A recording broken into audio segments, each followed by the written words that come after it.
不是说陆嘉兰十分病弱，弱柳扶风吗？不知今日陆夫人为何上门？其实我今日来是有事情想要问一问王妃殿下，您家二公子现在可否有了婚配呀？陆夫人，你这是何意？我家嘉兰从小体弱多病，大师说如果不嫁给弑日年出身的公子，恐以后还会有其他不幸的事情。我听人说贵府二公子正是弑日年生的，成亲的事情要他们自己决定，我做不了主。过段时间小锦应该会来京城，我可以跟他说一下这件事儿。刚才带了一些我亲自种的果蔬，已经交给门房了，希望郡主不要嫌弃。我们也来了许久了，今日就不打扰郡主跟王妃殿下了。他们俩倒是挺配的。你可不要去乱点鸳鸯谱。婉婉放心好了，你那二哥城府极深，心机诡辩，我哪里能够点他的鸳鸯谱啊？这次你父亲他们回京，我会让他们帮忙把母后的骨灰牌位请回来。穆家平反，母后游荡的魂灵归位，这是燕慈多年来的夙愿。祖父，顾伦郡主同太子殿下感情极好，还请祖父以后再也不要提及让孙女嫁入东宫之事。可是太子殿下3番5次的提你，许是祖父会错了意，但他肯定是看中祖父的，所以才会重用你。莫非是那个机械钟没有修好？燕慈，到底有什么天大的事情？的确是天大的事情。你说什么？我并不是萧家的人，穆浩也知道了这件事。这是皇帝萧玉的声音，而穆浩正是燕慈的外祖父。萧玉担心自己非萧家人的秘密曝光后丢了皇位，给穆家冠上了通敌叛国之罪。那这个机械钟可以作为证据，让皇帝给穆家平反吗？这等机械钟留音的事情十分罕见，不会被世人承认，萧玉也不会承认。更不要说，如果萧玉非萧家人，那么我也就做不成这个太子了。届时更加没有资格去为穆家人平反。那个时候大周必乱，这是一个死局。因为机械钟坏了，只能够修复这么一句了，但却不知道这句话当时是谁对萧玉说的。会不会是陇西国如今的那个国君慕容询对皇帝说的？如果真是如此，他如今成了陇西国国君，手握萧玉这么大的一个秘密，为什么不在这个时候把秘密放出来，然后趁机攻打大周呢？或许他们之间的交易还没有结束。马上就要到万国朝圣了，这次陇西国的使臣来，他应该会想办法去单独见萧玉。我打算到时候让人易容成萧玉的模样，看能不能套出一些有用的消息。好。你之前掐算出天生后命的女子就在这大周京城之中，可这个范围太宽泛了，只能推算出她如今不到双10年华，或者可以找机会拿到京城未婚贵女们的生辰八字，贫僧自然就能认出来。慕容文宇这次来大周，一是来参加万国朝圣，带着父皇的圣令来见那大周皇帝萧玉的。另外一件事儿就是他偶然间得知大周京城有一天生后命的女子。慕容文宇行四，他一直认为自己并不比身为太子的二哥差。我一定要得到那名女子。殿下，大梁余孽全都被抓住了，刚才拷问出来跑了一个人。何人？原嘉柔公主的儿子姜望。暂时不用管这个人。是。阳春3月，草长莺飞。嫣然，你都瘦了。我哪里瘦了？我在京城吃得好，睡得好。那你看出来我瘦了吗？你走后我就吃得不好，睡得不好。明月，你怎么了？婉婉，我是不是得了什么重病啊？呸呸呸！明月，你胡说八道什么？你怎么能得重病？你比我都能吃能睡，身体好得不得了。明月嫂嫂没有生病，这是滑脉，应该是有孕了。什么？我怀孕了？这是天大的喜事儿啊！回去跟你二哥说一声，京城中有一贵女，倾慕他许久。啊，这个八卦看起来很有意思啊。是谁？你母亲应该是知道的。总是感觉这燕慈好像给他挖了一个坑。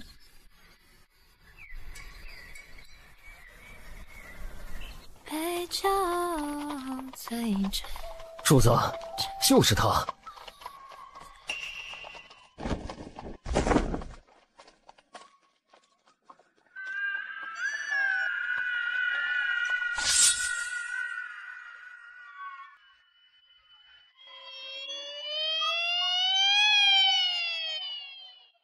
二二哥，你可得快一点了，我这成亲做父亲，直接比你快了2个进度啊！你怎么不去催大哥？过几日他就会到了。大哥不是有那江姑娘了吗？倒是你呀，独自一个。我可听说这京城之中有个姑娘十分倾慕你呢。哎，你不想知道这个姑娘是谁吗？不想。小苍，你说的是哪家的姑娘啊？我不知道啊，燕慈说你知道。此时在八王爷的府上，霍祖父，难不成您还真的想让我去做侧妃啊？侧妃虽然是好听，但那不也是妾吗？虽然只是太子侧妃，但以后等太子登基为帝的时候，又没有规定一定是太子妃坐上皇后之位的。可是太子妃都给太子表哥生下了嫡长子了，他的位置还不稳吗？谁说那个孩子就一定是太子殿下亲生的？那顾伦郡主可是2嫁之身呢，又如何配做皇后母仪天下呀？那不然这样，明日正好我们都要去东宫参加百日宴，你趁机多跟太子殿下说说话，拉近一下关系。好。陶恒，你刚才为什么要推我？三主，这可是夫人他们命令的呀，只是想让您假装崴脚，好跌入太子殿下的怀中。可是奴婢没有想到太子他竟然会躲开啊，感觉太子表哥很嫌弃我呀。当时在场有许多男客，如果仙主衣衫尽失的出现在他们面前，怕是以后谁都不敢娶你了。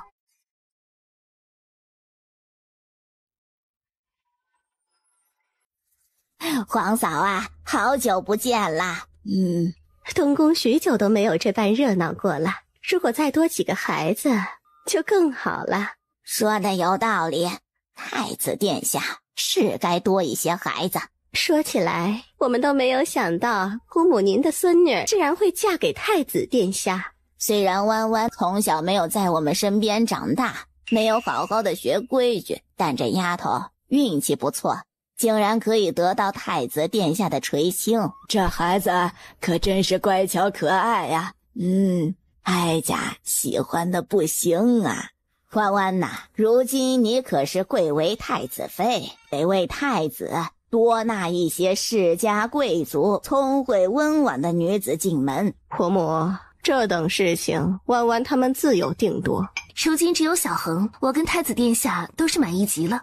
难不成你还真打算让太子殿下一个女人都不再纳了吗？你这就是擅妒啊！这是我跟太子殿下共同的决定。皇嫂，你看看他们呢，一个个的都不孝顺懂事。我这样说可都是为了咱们萧家好啊。昭和呀，你年纪大了，孩子们的事情就让他们自己定夺，他们呐自有最英明的决定。弯弯，你怎么这么不懂事啊？我家弯弯懂事极了，我是3生有幸才可以拥有她这位夫人，还请您以后对她也好一些。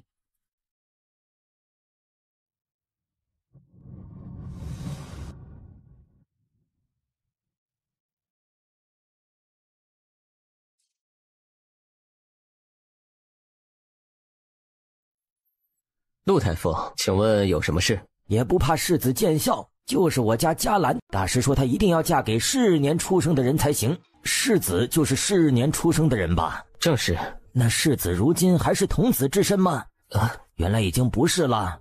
我可怜的嘉兰呐。日暮青烟起，悠悠风吹沙。你竟然不害怕这蚯蚓吗？它对种地很有益处的，还可以用它来钓鱼呢。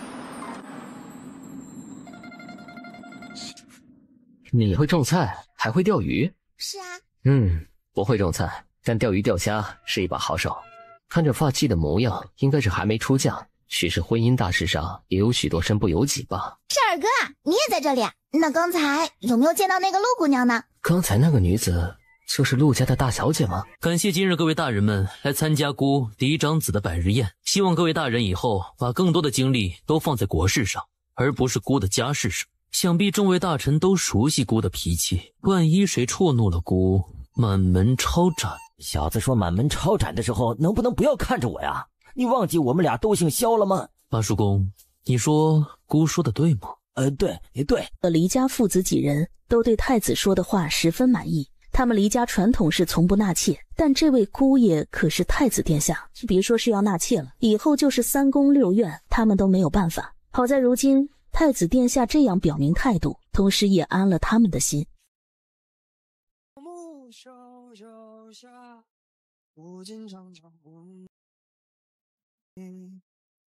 万里杯酒常作客，百年多病不得。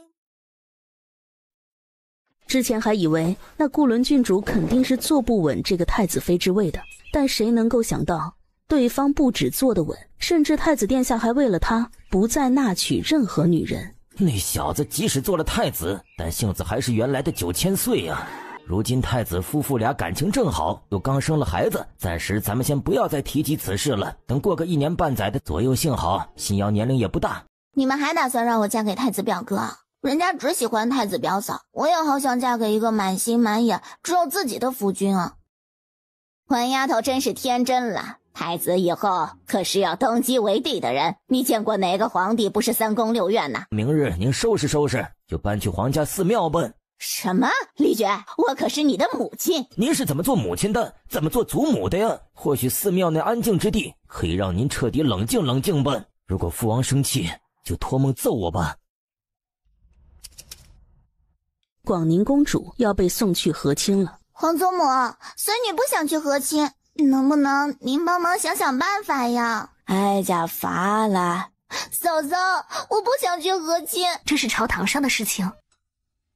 上次东宫百日宴你混进去了，让你调查的事情查得怎么样了呀？这下那太子跟太子妃俩感情极好，百日宴上太子也宣布了，他不会再纳娶其他女人了，还把小殿下定为了唯一的继承人。萧景逸还真是宝贝他呀。那您还打算先去见那萧玉吗？那是自然，正好也探一探那萧景逸的底。慕容文宇已经查到了，老皇帝被萧景逸软禁了起来，他私下里要见到的人未必是真正的萧玉，他正好在万国朝圣之前先跟那萧景逸第一次交锋，他好知道萧景逸是一个什么样的人，怎么样才能够把他的太子妃夺过来。什么东西，竟然还敢觊觎我们太子妃殿下，以为自己名字长，命也够长吗？八阁楼，我是绝世的高手，一身乌黑心头，在这长安也有。主子，属下探查到，那慕容文宇已经知晓了您不会让他见到陛下，所以打算将计就计。既然慕容文宇打算将计就计，便让他见见真的萧玉。明知道他会设下埋伏，还敢来，可见对方有恃无恐，定然是有所依仗。那么他的依仗是什么？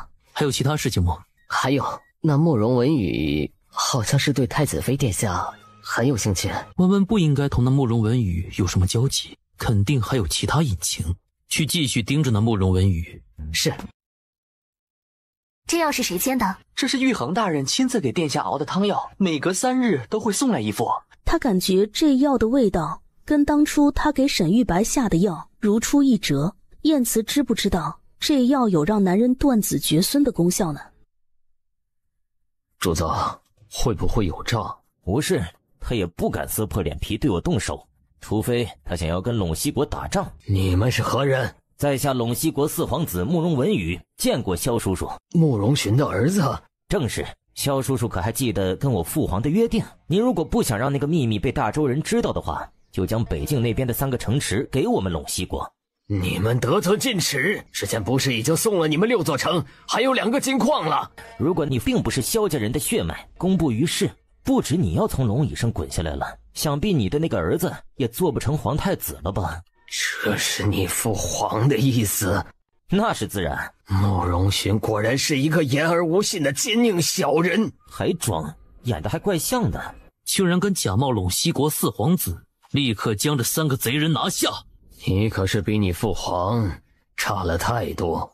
萧景逸，你没有让人假冒，故为何要让人假冒？萧叔叔，北境那么冷，几个城池也不富裕，你何必把着不给呢？所以当初你就是被那慕容寻威胁了这件事，就诬陷穆家满门。如果你的血统不纯，身为太子的我血统也不纯，穆家在某种程度上是跟你绑在一条绳上的蚂蚱呀。是慕容寻怂恿我的，他说穆家功高盖主。穆家功高不只是可能盖主，更多的是会好好的守护大周，震慑其他国家。萧玉，你是不是蠢呢？可朕当时不这么做，也没有别的办法了呀。小易，你不懂父皇年少时候吃了多少苦，才有了如今的一切。赵福安，去让玉衡来给他吊命。是。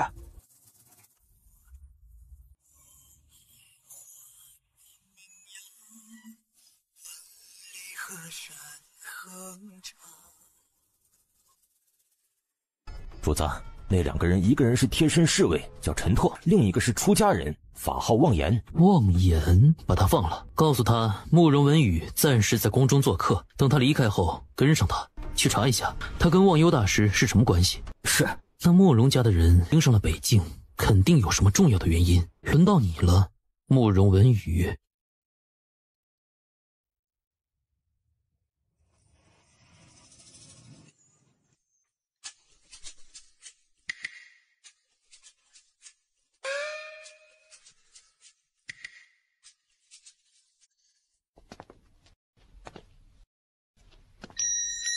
你是谁？林姑娘，你我虽然是第一次见面，但我已经在梦中梦到过你无数次了。这混蛋竟然抢了我的话！本王爱慕你许久了，而且那萧景逸并不是萧家的血脉，他们大周以后肯定会动荡不安，用不了多久，这天下就是我们慕容家的了。而我从大周带着北境的3座城池以及你回去，父皇一定会嘉奖我，立我为唯一皇储的。为什么一定是我？我与四皇子今日才第一次见面。因为你是天生后命。天生后命。等到我们拿到了3座城池后，就会让萧玉非萧家血脉之事宣扬的满城风雨。那3座城池中有什么？女儿，如果你愿意委身于我，我或许会告诉你一二。哎呦！北境有陇西国的人，派人即刻去提醒我舅父。是。至于那3座城池之中，肯定是有什么重要的东西，势必不能落入陇西国人手中。陇西国如此嚣张，那么在这次万国朝圣之中，他们肯定有盟友，会是谁呢？萧玉醒了吗？玉衡大人说陛下是怒急攻心，最晚明日就能醒来。婉婉，你怎么等在这里？来说一说这汤药是怎么回事吧。婉婉，上次你生孩子的时候实在是太辛苦了，我就再也不希望你生孩子了，你的安危更加重要。之前你没离开沈家的时候，我害你喝了那么多的避子汤，所以就由我来服用那种绝子似的汤药好了。因此，婉婉怎么哭了？回头你让玉衡把方子给我看看。好，婉婉，我错了。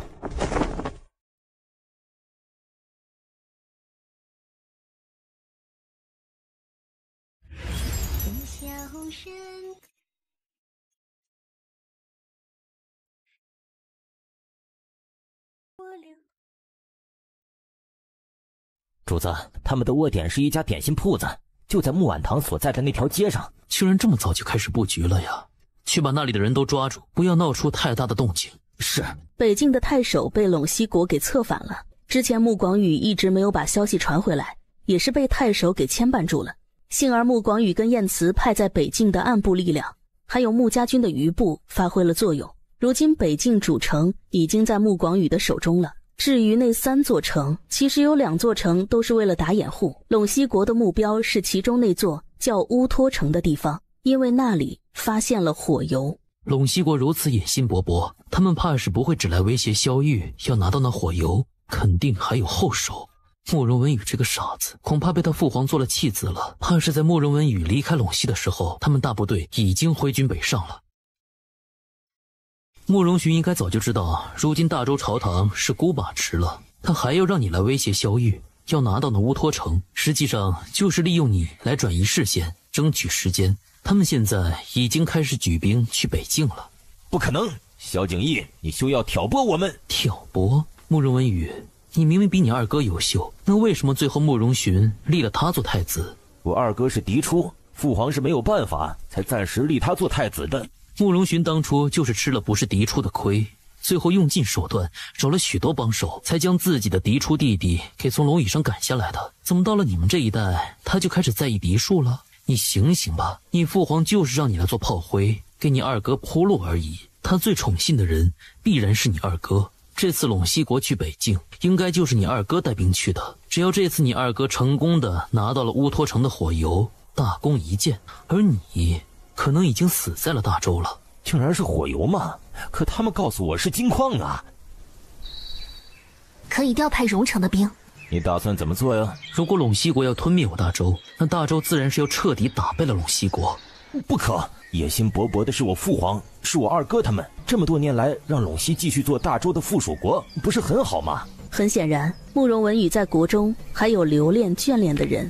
我愿意归顺你，助你破坏我父皇二哥他们的所有计划，还愿意给你提供我们陇西的隐藏兵力。那你要什么？我要你助我回去陇西国釜底抽薪，坐上皇位。我会带着陇西国勇士朝拜大周，同时把之前侵占了大周的2座金矿还回去。再补一条，把萧玉跟慕容寻做交易的事情对外如实说出来。你是要为穆家人平反？如果让大周文武百官知道了你并非穆家血脉的事情，你这个太子还能做得下去吗？就说其实是你父皇欺骗了萧玉。我之前的那2位手下望言跟陈拓，他们回头还给你。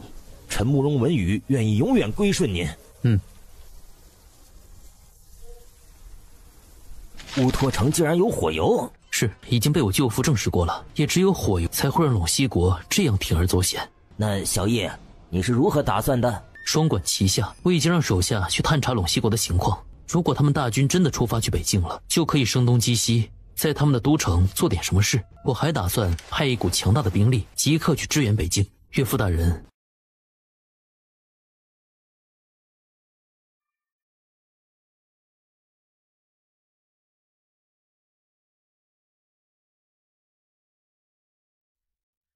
荣城王府义不容辞，劳烦岳父大人了。太子殿下，老太傅有何事？殿下还记得老夫的孙女嘉兰吧？如今她突然病倒了，姑又不会治病，恳请太子殿下赐婚。跟谁赐婚？荣城王府世子李锦。竟然是二九哥！只要能救了我家嘉兰的性命，要老夫要陆家做什么都可以啊！我想去一趟陆府，看看陆小姐到底是生了什么病。那好。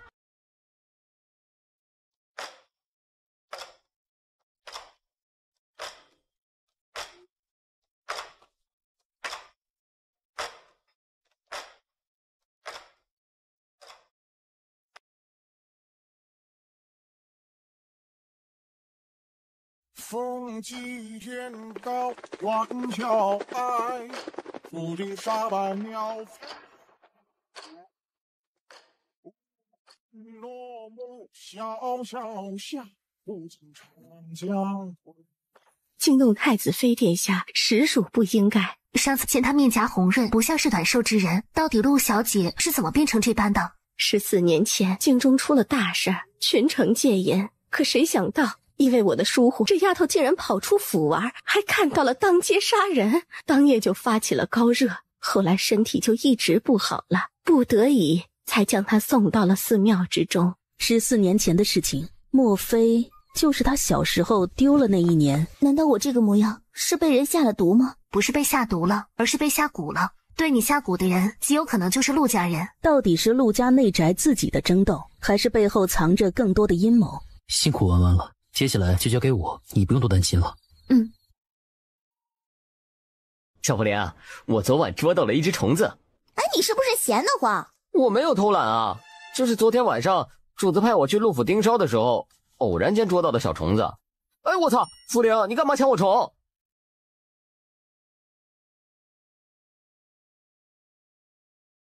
这是昨天晚上天机在陆家抓到的虫子，我也没有见过这种蛊虫。傅灵，你去一趟荣城王府，问问我母亲可有这方面的书籍。是。福灵妹妹，看吧，哥很厉害吧？随便一捡就捡到了一只有用的虫子，厉害个球啊！赶紧闪开，我得去荣城王府了。哎，我陪你去啊。不必。为何每次小福灵都怼我？莫非这就是传说中的打是亲，骂是爱？丫头，你回去给弯弯带个口信，下个月初1，安云跟半夏成亲，届时会先将老太太接回来。长孙成婚，于情于理都得把李老王妃接回来。是，王妃。轮回虫可用于换命之效。这或许会跟陆嘉兰的怪病有关系，具体应该怎么用，得找一个懂蛊虫的才行。我找人去问一问。主子，人已经查到了，是陆大爷的一个妾室，是30年前从江南带回来的，但人却是苗疆的。那冯氏跟他的人也都给拿下了，等主子下一步指示。如果是给一个小姑娘下蛊，为何要布局这么久？不对劲，30多年前的时候，大周跟苗疆那边的关系如何？是附属的关系，不过陇西距离苗疆近一些，他们这几十年来一直有通婚。那大周与苗疆可有通婚？应该有，具体是谁应该可以查到。得先去趟陆府，先审那个侍女。太子殿下是顾及到他们会在醒来的时候发动蛊虫夺我性命吧？这是太子妃的顾忌。多谢太子妃娘娘的顾虑，我不怕死，我只是害怕这背后还有什么阴谋，害怕他们还要害我的家人呢。出了什么事？小仓说是先遣军探查到的，对方的人10分多，至少在6万以上。这是想要踏平北境了吗？黎仓带了多少兵力？1万余人，就选在这里动手。陇西军会不会担心前面山谷有埋伏，所以选了另外一条路走？那条路会绕远至少3天的行程，陇西大军肯定会想要速战速决，他们还会以为我们大周不会察觉，故而主力军走这条路。主力军？对，估计至少还会留下3成的兵力从这条路走。这里本来是硬地，今年暖和的早，那些冻硬了的土地提前融化，就会变成泥泞地。回头我会让人给在北境的舅父发消息，让他派精锐部队去那边埋伏。我立刻给小仓写信，让他安排好峡谷埋伏之事。这次要辛苦荣成君了，都是一家人，只要你保持初心，荣成王府必然忠心耿耿。也希望太子殿下能够一直对弯弯好。我是因为弯弯才对你们好，那希望太子殿下言出必行。殿下，那个侍女愿意招揽。当初大小姐生病的时候，大夫都去给她看病了，结果害得冯姨娘小产了，冯姨娘就开始记恨大小姐。就在14年前开始给大小姐下蛊，轮回虫可换命，也就是服用子蛊的人会呈现出跟母蛊持有者同样的状态，而且子虫每次只能够生活不足1年就会死掉。前不久那只虫子竟然丢了，冯姨娘就让我再去李婆婆那儿拿一只新的蛊虫回来。嘉兰身上的蛊如何能解呀？只要在李婆婆死掉之前不要再服用新的蛊虫，并且用那个是日年出生的人的血做引子，引出小姐腹中的蛊虫，这个换命之法就彻底失效了。陆府的人还没有走。回世子，这茶水我们都送上去10壶了。大哥，人流多少血才会死？你决定要去救那陆嘉兰了？倘若能够救了那陆小姐，对王府、对大周、对太子殿下都是极好的事情。我身为荣成王府世子，自然也不能拿自己的性命开玩笑。我要单独见一见那陆小姐。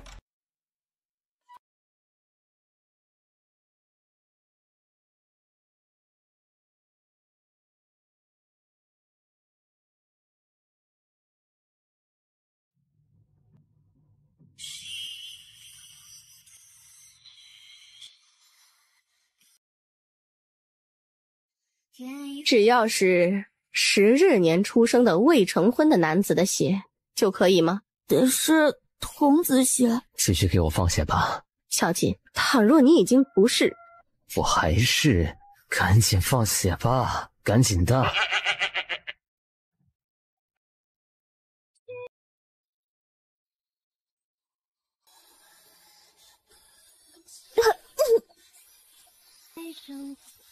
成了，蛊虫都吐出来了，把这些蛊虫都烧死就行了。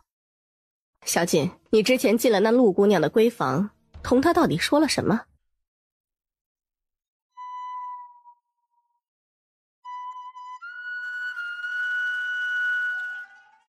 随着各国人都来到了京城，京城越发热闹了。大小姐，之前您从荣城回寨子后就一直闷闷不乐，今日看来倒是情绪不错呀。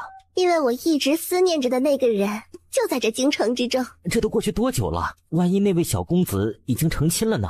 那我就让他跟他夫人和离，实在不行3个人一起过。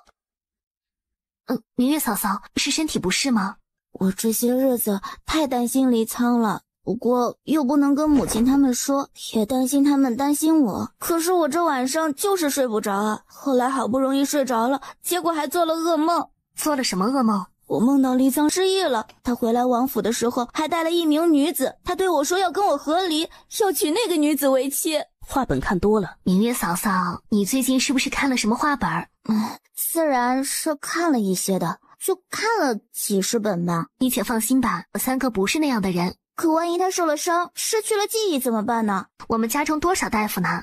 婉婉，你说我这是不是病了？你这是害了相思病啊！你还哪去我呀？哦，对了，婉婉，万国朝圣，其他各国各部来了许多美人，你可得小心点，万一他们是冲着你家太子来的呢？大周会让一个外族女人做太子妃吗？那侧妃呢？太子的后院可是空空荡荡的呀。之前太子殿下对外宣布过，不会娶那些贵女，可是如今这些摩拳霍霍而来的，可都是怀有某种心思的。我听我祖母说过，历代帝王都会用后宫去制衡前朝的。你放心吧，太子殿下同我说过，不会再娶其他女人。那要不这样，如果以后太子负了你，你就跟他和离，你回荣成王府来，还有长公主府，我们都给你撑腰。你这是在怂恿太子妃跟姑和离吗？太子表哥，你别吓唬明月了。下次跟弯弯说了提己话的时候，还是选在荣成王府吧，可不敢在东宫里胡说八道了。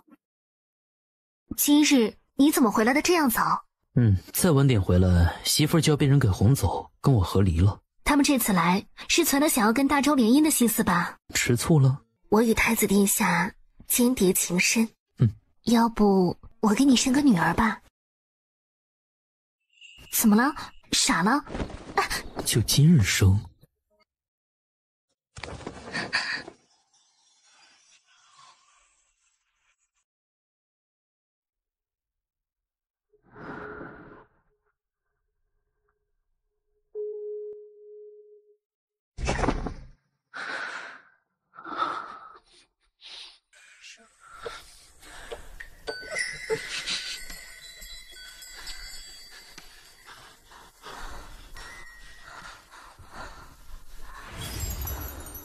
查到了，回主子，所有记录在册的文献中，大周朝都没有与苗族通婚过。只不过，属下在其中看到了当年景王登基的时候，带了一群女眷进宫，竟然有3个人是来自苗疆，其中一个还是当初的景王，也就是如今皇帝萧玉的乳母。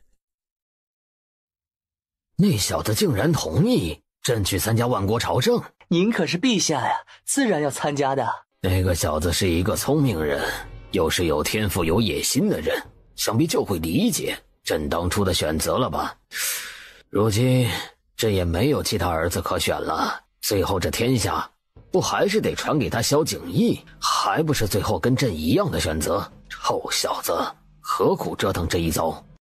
萧玉，我们可听闻了，你并不是萧家人，你儿子萧景义自然也不是萧家人，你们都没资格再做这中兴国的老大，侮辱四皇子。你倒是说句话呀！这件事不是从你们陇西传出来的吗？孙大，你胡说八道什么呀？我们陇西什么时候说过这样的话？今日可是大好的日子，大家都不要动怒，有什么误会我们解开就是了。萧玉，你并不是萧家人，这个秘密倘若你想要让我帮你保守的话，那你就以通敌叛国的罪名将那穆家铲除吧。慕容勋，这件事我再想想。萧景义，你疯了吗？你难道不怕自己也做不成皇帝了吗？当年穆家的案子就是萧玉栽赃陷害的，想穆家世代精忠报国，却因为某人的一己之私遭到了灭顶之灾。可是那封通敌的信，那封信是萧玉亲自杜撰的。一个皇帝要一个臣子死，臣子有何机会活着？萧景义，你除了那个刘生忠，你还有什么证据？你想要证据？我父亲以前是陛下的心腹，陛下让他去安排了诬陷穆家的事情后，让他自尽了，说会善待他的家人，只要不犯太大的错误，陛下就会让我坐稳京兆尹这个位置。柴康，你！陛下，其实当年我父皇是骗你的，一个位分不高的妃嫔根本不可能接触到外男。你说什么？那为何慕容勋拿了那么多的信，其中还有信我？他说我母妃入宫之前有一个心上人，正是苗疆的。母妃当年只是中了蛊，误以为自己怀的孩子是心上人的。怎么可能？萧玉，你怎么就这么笨呢？倘若你真是苗疆人，那么为什么这么多年苗疆人没有私下里来联络你？臣等请太子殿下为穆老将军一家平反，请太子登基。请太子殿下为穆家平反，请太子殿下登基。如果朕的儿子出事了，朕要杀了你。你自己到底行不行了？难道不是很早就知道了吗？燕贵妃肚子里面的这个孩子怎么可能是你的？还不快送陛下回宫，让太医过去给陛下诊治。是，殿下。承蒙各位爱卿们信任，如今孤的父皇病重，无法代理朝政，那孤就顺应诸位爱卿的想法，择日登基。殿下英明。灵武，你去传哀家的命令，赐死燕贵妃。是。主上，那个斯斯文文的男人叫李安策，是西凉国国君弟弟。还有那个大胡子叫萨克尔，是科勒部落首领的二儿子，他们都跟陇西国有关系，已经把他们的使臣都给控制起来了。花氏国跟苗疆呢？苗疆的人应该跟陇西国没有关系。花氏国的使臣分成了2派，他们一派人是跟陇西国合作了，另外一派人想要跟大周合作。这种内部有分歧的最好不过了，将西凉国和科勒以及花氏国那一部分人都看管住，其他的都让他们回之前的驿馆去。是。姑去会一会花氏国那部分主和的人，合作姑十分欢迎。那么你们想要什么？联姻。姑有太子妃足矣了，还有其他法子吗？我也不想嫁给你，但是除了联姻之外，没有更牢固的关系，可以让2个国家捆绑起来。太子，我们花氏国也想要一份保证而已。那我去街上找一个顺眼的男人嫁了，可还行？我听闻3公主习武棋猎都很厉害，你也不像是甘于内宅的女子。联姻固然是好，但联盟姑也是诚心的，何不我们一起想一个2全其美的法子？那好，我们都想一想。好，回东宫。这个萧景义真的能一直只守着一个太子妃吗？萧玉醒了吗？中间咳了2次血，但人却不清醒。太医给看了，说是心绪不宁，再加上身子一直没有见好，给他吊着命，怎么着都得让他亲眼见到姑登基称帝的。是。那个燕贵妃不用留了，慈宁宫那边已经动手了。好。文文怎么还没睡？可以给穆家人平反了吧？之前已经让萧玉写下了罪己诏，这件事已经彻底公布于世。从今往后，穆家人再也不是卖国贼了，一切都会好起来的。文文，睡吧。好。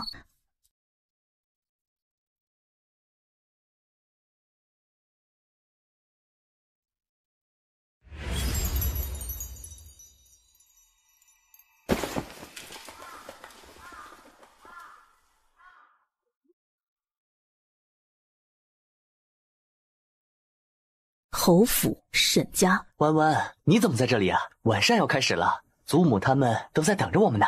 为什么沈玉白还活着？为什么沈家人都还在？为什么我好像是做了一个长长的梦？到底什么是睡着的，什么是醒来的？弯弯，我错了。不过你放心，我知道你跟那燕慈什么都没有发生，我不会嫌弃你的。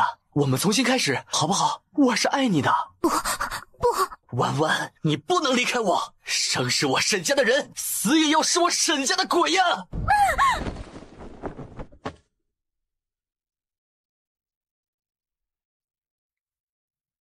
文文，我做了一个噩梦，我梦到了如今的一切，其实都是一场梦。我依旧是侯门沈家的主母。没事，我在，我一直在。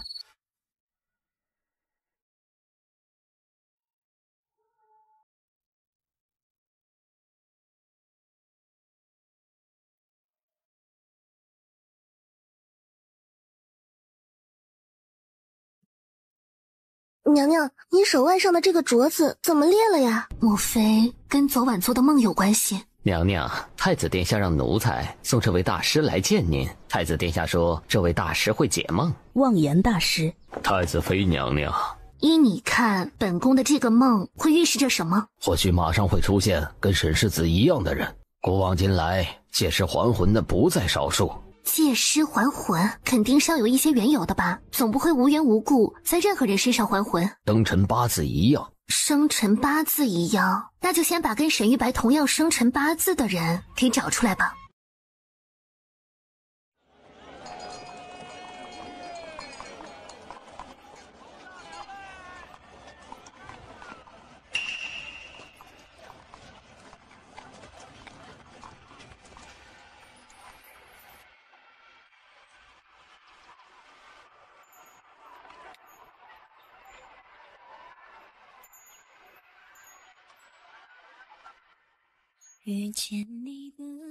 替他挡桃花，却不知道李锦招惹了什么样的桃花。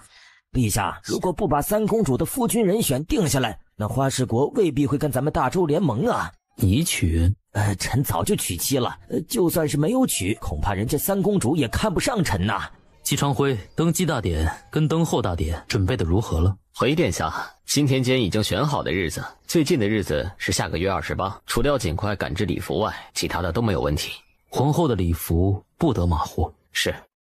你们二位今日来我荣城王府是有何事啊？我可跟他不熟，我来是想要问问你，太子妃娘娘可还有其他未成婚的兄弟？长子阿云马上就要成亲了，幺子已经成亲，至于剩下的阿锦，已经定了亲。定了？因为是两家私下里定的，并没有张扬，因为对方姑娘生了病，所以就想着婚事往后推一推。既是如此，那我就不讨扰王妃娘娘了。也不知道二儿子非要这么说是何意。那花氏国的三公主到底是什么意思呀？万国朝圣虽然结束了，但太子将西凉国、科勒部落、花氏国以及苗疆部落的人都暂时留了下来，甚至西凉跟科勒的人都是直接扣了下来。如此看来，那花氏国跟大周可能会变成同盟啊。自古以来，两国联合用的最多的法子就是联姻，怕是那花氏国的三公主看上了小锦呐。不喜欢。可是如此一来，那二哥不就是拿那陆嘉兰当了挡箭牌了吗？听闻那花氏国的三公主跟苗疆圣女都上门去了，都非荣成王世子不嫁。最震惊人的是，竟然有人谣传说荣成王世子已经与我们陆家定亲了。许是之前他们荣成王府兴师动众的来陆家，就我那一次让人看到了，生了误会吧？应该是这样的，不知道这谣言到底是谁传出去的。想来他应该是没有看上那两位贵女吧，这个名声暂且替他担着好了，就是不知道这人的第二个要求会是什么。娘娘，您之前让查的谁的生辰八字同沈世子一样，京城之中找到了3个人，还有天机意外得知那个陇西国二皇子跟沈世子是同样的生辰八字呢，是陇西的那个望言大师说的。你竟然真的同太子妃说，她第一次嫁了那个沈玉白，可能会借尸还魂？主子，不是您让我们对大周太子忠诚，王妃问事情要如实回答吗？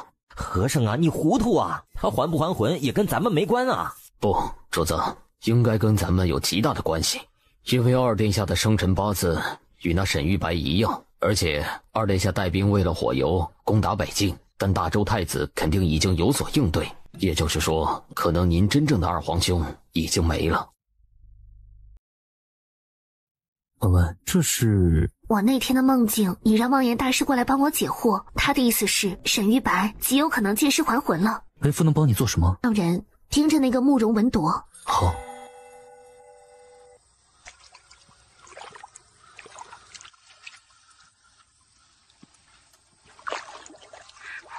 行，哇！这人竟然认识我！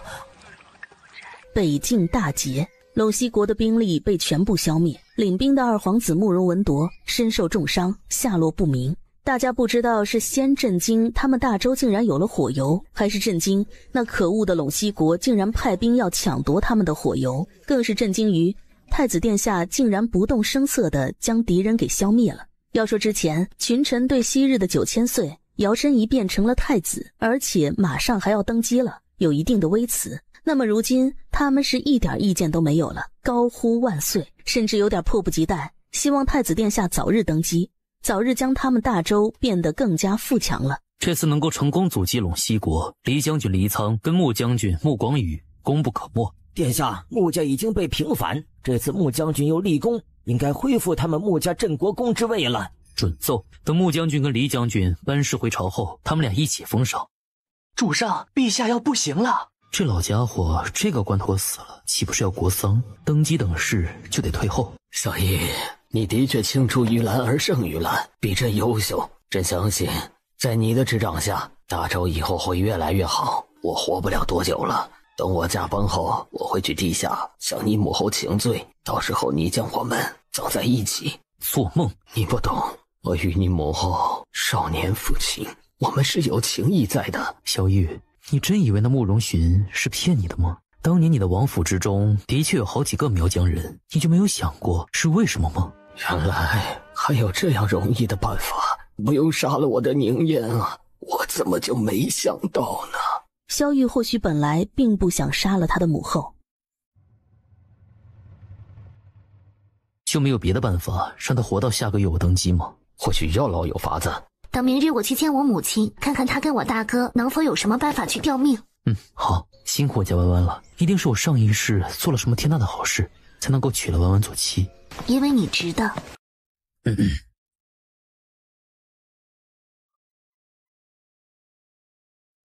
弯弯，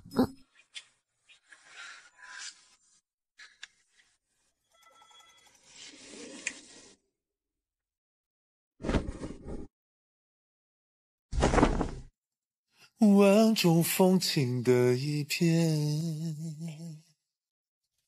似曾相识的一踏过江河与硝烟，甘愿为你手提利剑，只等不及温柔纯洁，先动情的那片绿。如今荣成王府可是如日中天，女儿下个月就要是皇后了，小儿子还带兵立了大功。母亲，您知道如何给皇帝续命吗？要续多久啊？等太子登基后1个月而已，轻轻松松。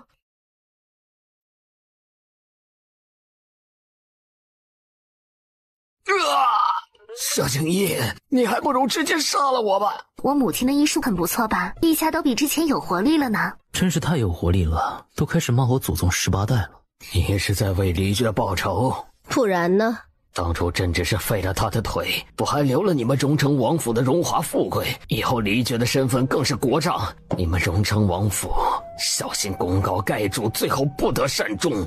皇帝只能是孤家寡人。那是你，我信我的妻，信我的家人们、属下们。你且安稳地喘着气，等我登基的那一天吧。弯弯放心，倘若我负你，那我会先弄死我自己。这不是我的脸，你到底是谁？相望，我是沈玉白。沈玉白早就死了呀，我也不知道为何会这样。他想起来当初那场大火夺了林婉意的性命，后来沈玉白寻找可以让人起死回生的法子，真的让他给找到了，还从那个老道口中得知他马上也要大限将至了。这个起死回生的法子是要用在别人身上还是自己身上？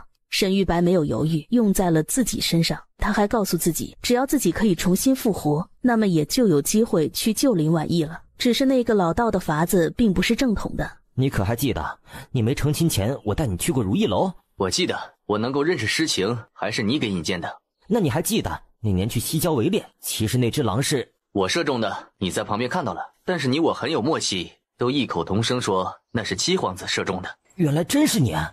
现在是哪一年？神武21年。不过那萧景逸估计用不了多久就要登基称帝，就要换年号了。那弯弯呢？他是不是已经被烧死了？林婉意啊，她如今是太子妃，过不了多久就应该做大周皇后了吧？3月初9，宜嫁娶。荣成王府办喜事，也正是黎苍班师回朝的大喜日子。荣成王黎珏残了多年的腿，竟然也好了。母亲，祖母不会乱说什么吧？你祖母不敢胡乱给你二哥应下什么的，除非他以后想要在寺庙了度残生。老王妃啊，听说前不久那花氏国3公主跟苗疆圣女都非离世子不嫁来，并没有的事儿。那世子喜欢什么样的女子？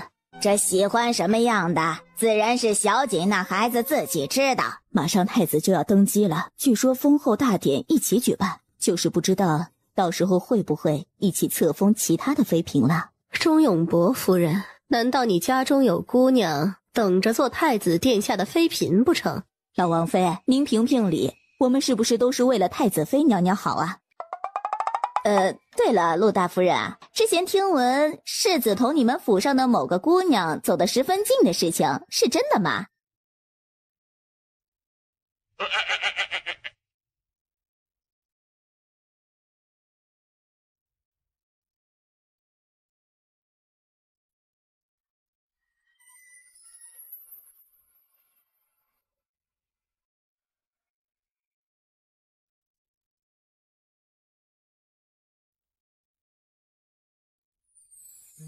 竹马桥青梅绕，小河残楼渐渐角。浪是千字真翠条，细言深是双人好。竹马桥青梅梢，荷叶田田花开苞。郎独10年寒窗摇，一起风发看今朝。终留亭西别一朝。千山过尽水迢迢，两地抒怀情。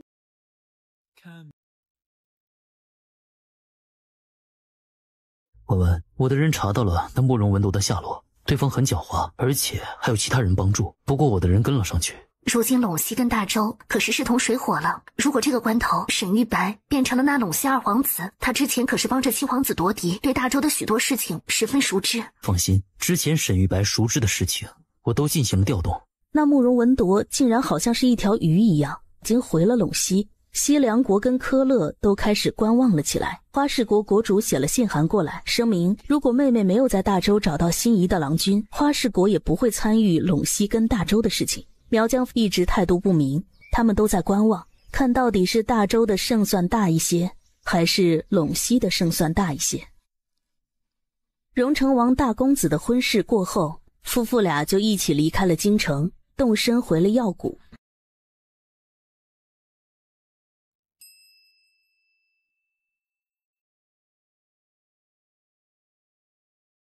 得以被平反的穆大将军穆广宇也从北境班师回京了。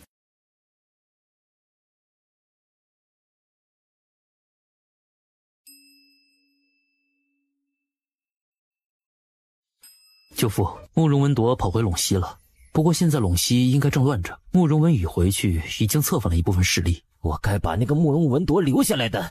不是舅父的错。真的慕容文铎当时应该是就被穆广宇射杀了。我打算等登基以后就派兵去攻打陇西。陈请应，舅父年岁已高，刚从北京回来，需要歇息。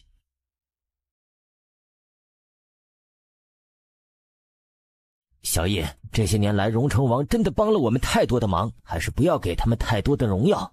舅父且放心吧，你跟弯弯可是要一直好好的呀。一定会的。今日过后，林婉仪就是后宫之主了。老太傅，您的孙女还不打算出嫁吗？这群匹夫们想着把自家姑娘送进宫去，但却担心陛下生气，就怂恿我。多谢各位关心，我家嘉兰已经许配人家了。是哪一家呀？到时候你们就知道了。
晋武元年正式开启。玉白，你真的有把握可以取代那陇西国二皇子，让我们都享上荣华富贵吗？陇西国国主有意让二皇子做太子，继承皇位。等我顺利继位后，就可以去攻打大周了。好端端的为什么要去攻打大周啊？大周可是这片大陆上的中心国呀，就算是陇西也算是强大，但对比大周还是差得太远，绝无胜算。我一定要重新找回我的弯弯。娘娘，这个簪花宴您去不去啊？如今陛下后宫空虚，许多世家贵族的眼睛都紧盯着陛下，不愿意选秀纳妃，所以长公主跟我母亲就想着举办簪花宴，让那些魏家的贵女早一些许配人家。小恒回来了吗？太皇太后老人家喜欢小殿下，就留了他在那用晚膳了。用了晚膳太晚了，就让小殿下在那儿歇着，今晚不用回来。是。今晚皇后侍寝，好不好？那明晚谁侍寝啊？明晚是婉贵妃。后天呢？后天是林美人，大后天，大后天，永远都是你。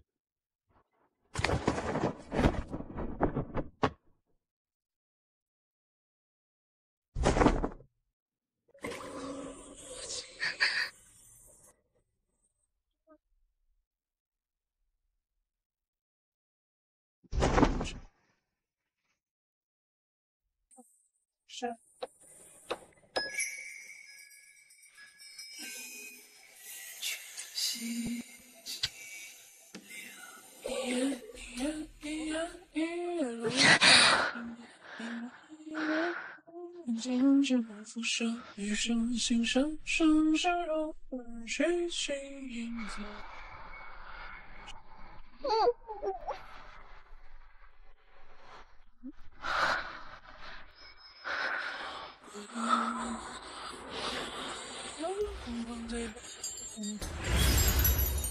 今日这簪花宴，多亏了长公主殿下，我平时就跟京城贵妇们没有多少走动，想必发帖子也不会来多少人。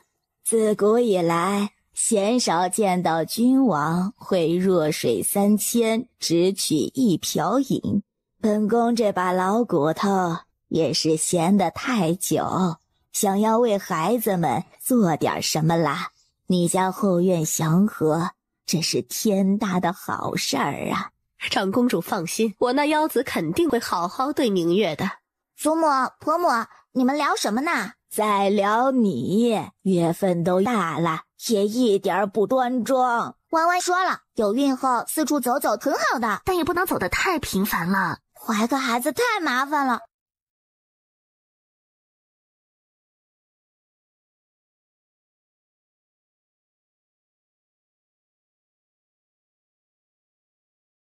今日的贵女们都努力把自己最好的一面表现出来，不管未来能够嫁一个什么样的人，但如果能够成为京城贵女之首的话，肯定是利大于弊的。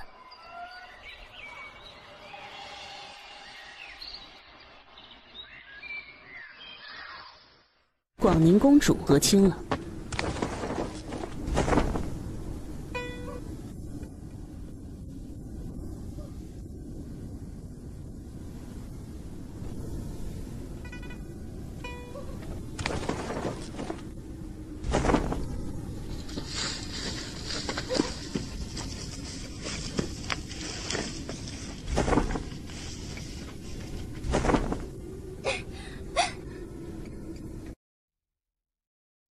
燕慈，明日我母亲还需要来给那位用针吗？不必了。活到了该活的时候，如今整个大周都在燕慈的掌握之中了，萧玉没用了。婉婉，我有一件事想要跟你商议一下。什么事？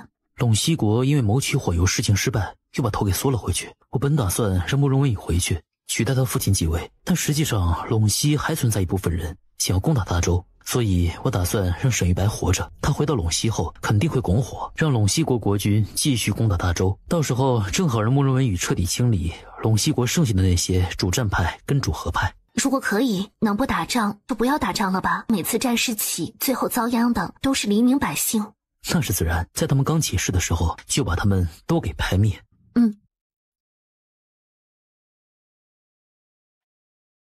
小锦，你这婚事到底是怎么打算？母亲，以后那些夫人你闭门谢客就行了。那好吧，等回头我就搬进宫去陪弯弯住一段时日，躲了这份烦恼。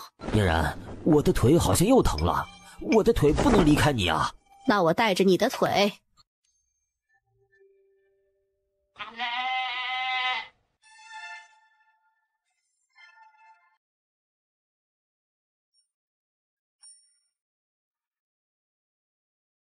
陛下可有时间？臣想跟陛下手谈几句。二哥，有什么事就直说吧。近些时日，许多人都门来打探我的婚事，您是否做得有点不厚道了？二哥，难道你希望你妹妹以后每日要去处理后宫那些乱七八糟的事情吗？难道这不是你作为父亲要做的事情吗？后宅安不安，怎么还需要我这个外人来？二哥又不是外人，我跟弯弯都会感谢二哥的。这人都不用尊称，直接用了我。不得不说，有了他这个荣成王府世子做挡箭牌，的确转移了不少视线。其实眼下倒也不是难事，只要二哥选一个女子，先定下亲事就行。娶妻又不是简单的事情，其实你心中早就人选了。这是弯弯猜到的，我家弯弯就是聪明。阴险的萧景逸竟然把弯弯给抬了出来。陛下，尽快定下来，过段时间有国丧，会影响嫁娶。赵福安，一般这个时候是不是就要翻牌子侍寝了？什么翻牌子？陛下，您后宫里面统共有几位？您不是比任何人都要清楚吗？摆驾坤宁宫。弯弯，燕慈，这是我的人从陇西国传回来的消息。是沈玉白有消息了。这人到了陇西国后，以重伤为理由，在府中闭门不见任何人。如果他真是沈玉白，就趁着闭门谢客这个机会，弄清楚慕容文铎的为人，然后好去模仿他。慕容文宇送回来的消息称，他父亲自打火油的事情失败后，再加上如今大周越来越强大，陇西国有暂时求和的意思。自古以来求和不过有2种法子，一个是和亲，另外一个就是送质子来。对了，我已经让玉衡暂时停了你的药。好，都听弯弯的。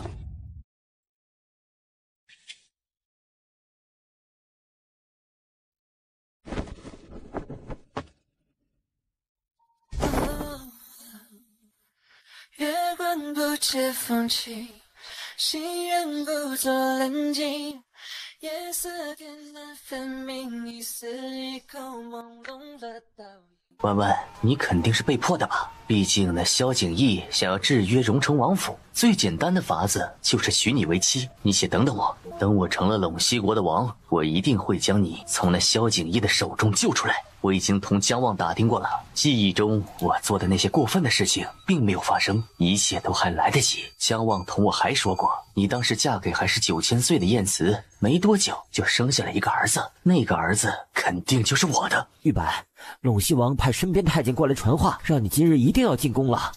这些时日我也把慕容文铎的习性了解的差不多了，也该进宫了。毕竟我可是要先成为陇西国的太子，然后好继承陇西国皇位，一步一步来。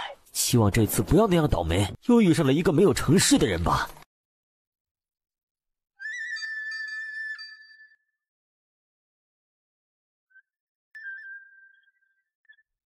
望言说过，我的这个二哥可能不是二哥了，极有可能是皇后林婉仪的那个前任夫君啊。西凉国跟科勒都因为他们的人被扣着，暂时不会支持我们了。这是大周给朕来的信，文铎，你来看看。啊！竟然让我去大周当质子，为何要去做质子？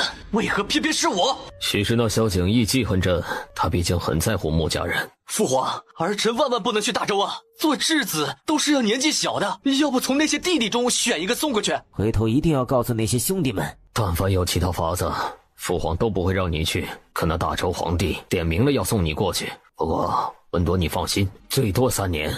朕就会率兵攻打大周，等成功后，父皇会封你做太子。二哥大义，陇西会永远记着二哥的牺牲跟奉献。二皇子大义，鬼要什么大义啊！我要做的是陇西国皇帝。父皇，儿臣还有一事相求。还有什么事？此次儿臣去大周，也可以带一个妹妹去，献给那萧景逸。只要能够成为萧景逸的枕边人，咱们就可以做点什么手脚。可那萧景逸十分精明。他又怎么会宠爱我们送过去的女人？父皇，这事在人为，毕竟男女感情之事哪里有那么简单啊！自古以来，喜欢上仇人的孩子又不在少数。你说的对，如果真的有其他女人分了宠，弯弯会不会伤心呢？5月初3，神武帝萧玉驾崩，举国大丧。晏慈以国库空虚为由，一切从简。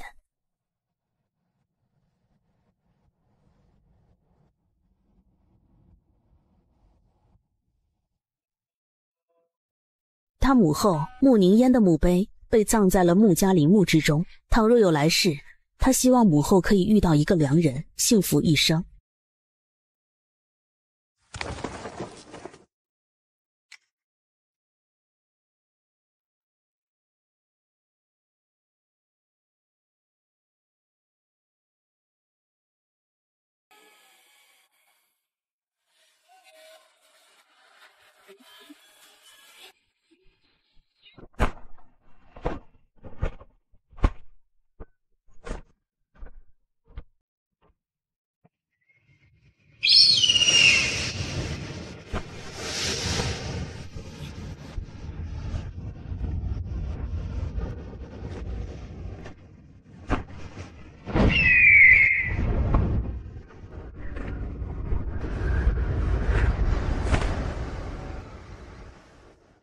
这慕容寻还真是不死心，送了儿子，还送了一个女儿回来，打的什么主意？欢欢，你放心，那个什么公主，我肯定不会收的。回头看我手下哪个肱骨大臣还未娶妻，我就让他收了。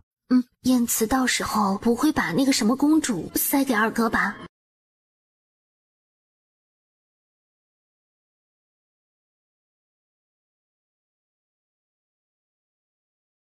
？5月18，齐明月生下一女，起名为黎思瑶，全家大喜。这孩子可真漂亮，我生的崽肯定漂亮。如今你们兄妹3人都成了亲，有了知心的人，整个王府属你二哥心眼子最多，他却是被剩下了。许是二哥考虑事情更周全一些，他也不怕最后孤独终老了。不好了，有几位闺女落水了！什么？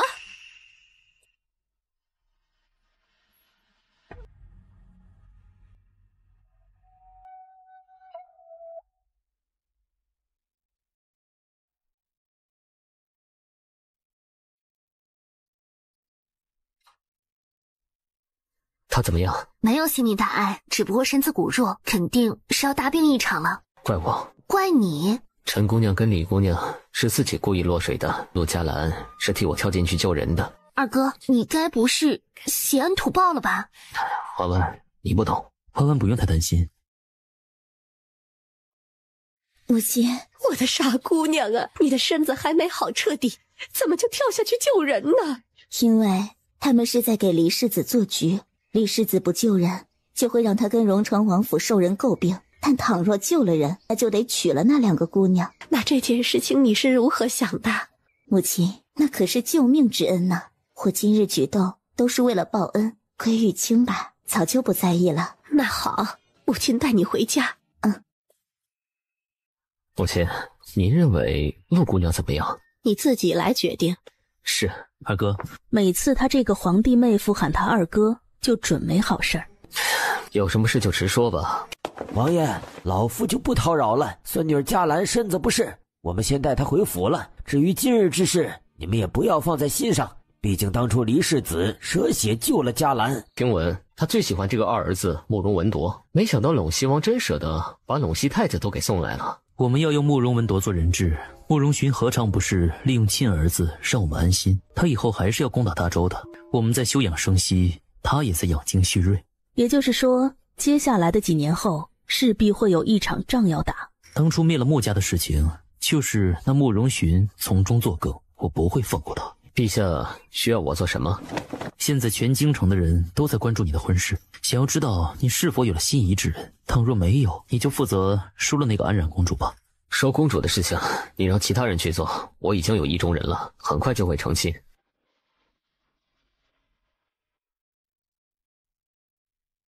我不会骗你，骗你不就成了欺君了吗？不过你也不能收了那公主。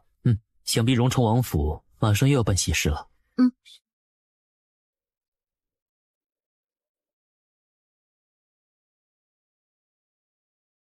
婉婉，忘忧大师回来了，我带你去见他。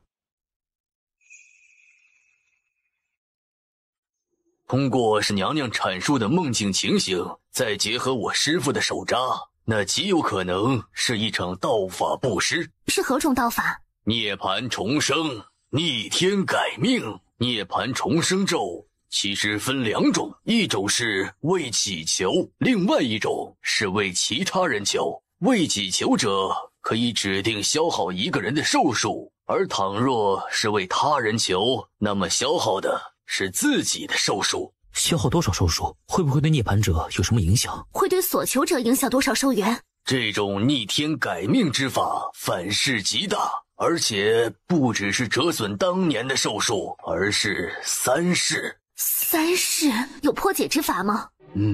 我师父手札上倒是记载了，借用他人寿数来让自己重生之人，只要让对方主动说出我是重生之人，在那个瞬间取他的鲜血服下即可。其他事情，王优，你以后再说。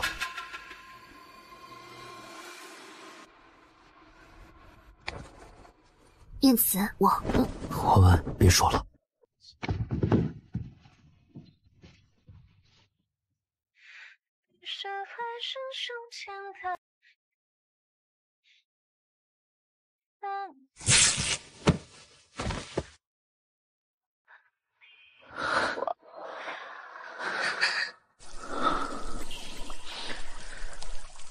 倘若我说那个梦境并不是未来，就是上一世发生过的事情，你信不信我？那到底是谁害死了你？上一世我没能救下林家人，后来我去查真相，发现了沈玉白跟七皇子密谋夺嫡，他们发现了我，断了我的双腿，把我关了起来。当时荣城王府还没有认回我，却被杜青青发现了我的真实身份，他就怂恿了沈玉白的表妹孙青莲，才关着我的琉璃阁，放了一把火。在大火彻底把我吞没之前，我看到你闯了进来。后来我再次睁开眼，却发现自己回到了新婚宴那一晚，我们的缘分重新开始。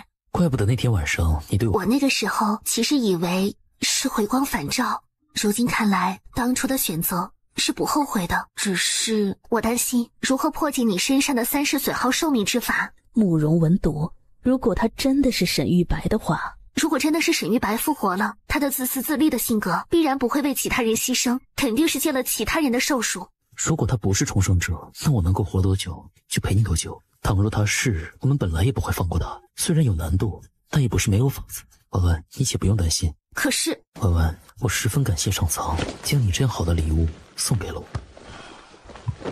这故事曾卷作小藤树，烛光灯影里有几股歌，它服下记忆在婉婉，都2次了，婉婉，不可以吗？